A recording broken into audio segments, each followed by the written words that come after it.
আসসালামু আলাইকুম ওয়া রাহমাতুল্লাহি ওয়া বারাকাতুহু। চেহারার দিকে তাকিয়ে সূরা ইখলাস পড়ুন।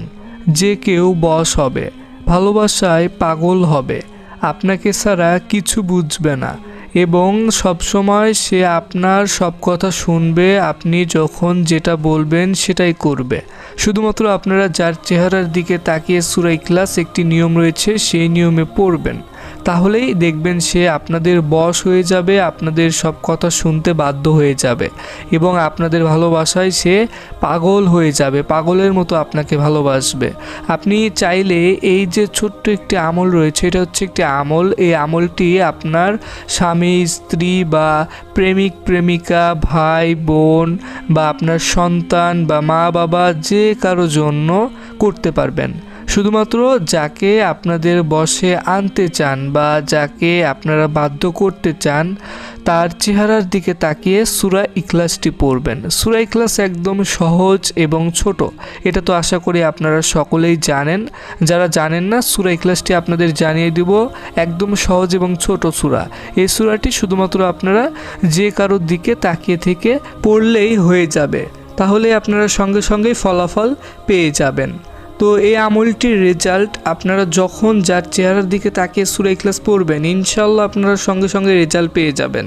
তো আমি আপনাদেরকে নিয়মগুলো এখন বলে দিচ্ছি যে কিভাবে আপনারা চেহারার দিকে তাকিয়ে থেকে সূরা ইখলাস পড়বেন এবং তার আগে আপনাদের কি করতে হবে সেটা একদম সহজভাবে এখন আপনাদেরকে জানিয়ে দিচ্ছি। তো তার আগে আপনারা অবশ্যই এখনও এই ভিডিওতে যারা লাইক দেননি, লাইক দিবেন এবং এরকম আরও নতুন নতুন ভিডিও পেতে ইনশাল্লাহ চ্যানেলটি সাবস্ক্রাইব করে পাশে থাকা অল নোটিফিকেশন অন করে রাখবেন। আর আগে থেকে আপনারা এই চ্যানেলটি যারা সাবস্ক্রাইব করে রেখেছেন, আপনাদের জন্য অনেক বেশি ভালোবাসা রইল। তো এই যে আমলটি রয়েছে, এটা আপনারা মহিলা পুরুষ সকলেই করতে পারবেন। আর আপনাদেরকে তো একটু আগে বলে দিয়েছি যে আপনারা এই আমলটি কার কার জন্য করতে পারবেন। এক কথায় বলতে গেলে আপনারা সকলের জন্য করতে পারবেন। শুধুমাত্র যাকে আপনারা আপনাদের বশে আনতে চান বা আপনাদের জন্য বাধ্য করতে চান বা আপনাদের ভালোবাসায় পাগল করতে চান, শুধুমাত্র আপনারা তার চেহারার দিকে তাকিয়ে থেকে সূরা ইখলাসটি পড়লেই হবে। এটা তো আশা করি আপনারা এই ভিডিওর শুরু থেকে এখন পর্যন্ত জেনে আসছেন। তো এখন আপনাদেরকে মূল যে বিষয়টি সেটা জানিয়ে দিব যে আপনারা কিভাবে সূরা ইখলাসটি পড়বেন। প্রথমত বলে রাখি, আপনারা এই আমলটি যে কোনো দিনে করতে পারবেন, যে কোনো সময়ে করতে পারবেন, কিন্তু যাকে উদ্দেশ্য করে বা যার জন্য আপনারা এই আমলটি করবেন, সেটা আপনার স্বামী হতে পারে, আপনার স্ত্রী হতে পারে, আপনার ভাই বোন বা আপনার প্রেমিক প্রেমিকা বা আপনার সন্তান, যে কেউ হতে পারে। তো তার দিকে তাকিয়ে থেকে আপনাদের পড়তে হবে। আপনারা চাইলে সে যদি আপনার সামনেও বসে থাকে, আপনারা শুধুমাত্র তার চোখের দিকে তাকাতে হবে না এমন কোনো কথা নেই, বা আপনাকে যে তার মুখের দিকে তাকাতে হবে এমন কোনো কথা নেই। আপনারা তার দিকে তাকাবেন, তার শরীরের যে কোনো একটি দিকে তাকালেই হবে। তো আপনারা চেষ্টা করবেন সব থেকে ভালো হবে তার সামনে, মানে আপনারা দাঁড়িয়ে থেকে আমলটি করবেন বা তার মানে সামনাসামনি হয়ে তার দিকে তাকিয়ে থেকে আমলটি করলে সব থেকে ভালো হবে। আপনারা চাইলে পেছন থেকেও করতে পারবেন, তাতেও কোনো সমস্যা নেই। কিন্তু যাকে আপনার উদ্দেশ্য করে আমলটি করবেন তাকে অবশ্যই আপনাদের মানে দেখতে হবে, মানে তার দিকে তাকিয়ে থাকতে হবে। তাকিয়ে থাকা অবস্থায় তখন আপনাদের সূরা ইখলাসটি পড়তে হবে।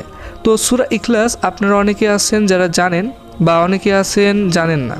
তো আপনাদের বেশি সুবিধার জন্য এখন সূরা ইখলাসটি আপনাদেরকে জানিয়ে দিচ্ছি।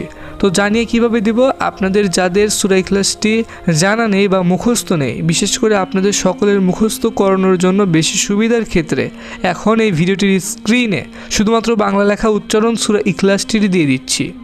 তো এখান থেকে আপনারা খুব ইজিলি সূরা ইখলাসটি মুখস্থ করে ফেলতে পারবেন। আর মনে রাখবেন, এই যে সূরা ইখলাসটি রয়েছে, এই সূরা ইখলাস প্রথমত আপনাদের ওযু অবস্থায় পড়তে হবে। আর আপনারা যে কোনো জায়গাতে দাঁড়িয়ে বসে বা যে কোনোভাবে আপনারা এই আমল করতে পারেন, কিন্তু যেখানেই আপনারা প্রথমে সূরা ইখলাসটি পড়বেন সেই জায়গাটি যেন পরিষ্কার পবিত্র হয়, এটা আপনাদের অবশ্যই খেয়াল রাখতে হবে। আপনারা দাঁড়িয়ে থেকেও আমল করতে পারবেন, বসে থেকেও আমল করতে পারবেন, শুয়ে থেকেও আমল করতে পারবেন, কিন্তু পরিষ্কার, এবং আপনারা অবশ্যই ওযু অবস্থায় আমলটি করবেন। পরিষ্কার জায়গা বলতে আপনারা এমন একটি জায়গাতে আমল করবেন যেখানে কোনো ময়লা আবর্জনা বা নাপাকি বা নোংরা থাকবে না, এরকম জায়গা। আর যখন আপনাদের এই আমল করতে হবে প্রথমে সূরা ইখলাস কয়েকবার পড়তে হবে, পড়ার পর শুধুমাত্র আপনাদের যখন কয়েকবার পড়া হয়ে যাবে তারপরেই সঙ্গে সঙ্গে আপনারা যে কারো দিকে তাকিয়ে থেকে সূরা ইখলাস পড়তে পারেন। তো আপনারা যেই দিন এই আমল করবেন সেই দিন প্রথমে আগে সূরা ইখলাস 40 বার আলাদাভাবে বিসমিল্লাহির রহমানির রহিম সহকারে পড়বেন। 40 বার যখন আপনাদের বিসমিল্লাহির রহমানির রহিম সহকারে ওযু অবস্থায় পাক পবিত্র অবস্থায় পড়া হয়ে যাবে, তারপর আপনারা সেই দিনে যে কারো সামনে গিয়ে শুধুমাত্র তার দিকে তাকিয়ে থেকে সূরা ইখলাস একবার পড়লেই হয়ে যাবে, তাহলে ইনশাআল্লাহ সে ব্যক্তি আপনার বশ হয়ে যাবে। এটাই ছিল এই আমলটির সম্পূর্ণ নিয়ম, এভাবে আমলটি করবেন। আর আপনারা অবশ্যই ভিডিওটির কমেন্টে সকলেই মাত্র 3 বার আমিন লিখবেন, আপনারা চাইলে 3 বারের বেশিও আমিন লিখতে পারেন। তো এইভাবে আমল করলে আপনারা খুব দ্রুত রেজাল্ট পেয়ে যাবেন ইনশাআল্লাহ, সঙ্গে সঙ্গে আপনারা ফলাফল পেয়ে যাবেন। তো সবাই ভালো থাকবেন, সুস্থ থাকবেন, আল্লাহ হাফেজ।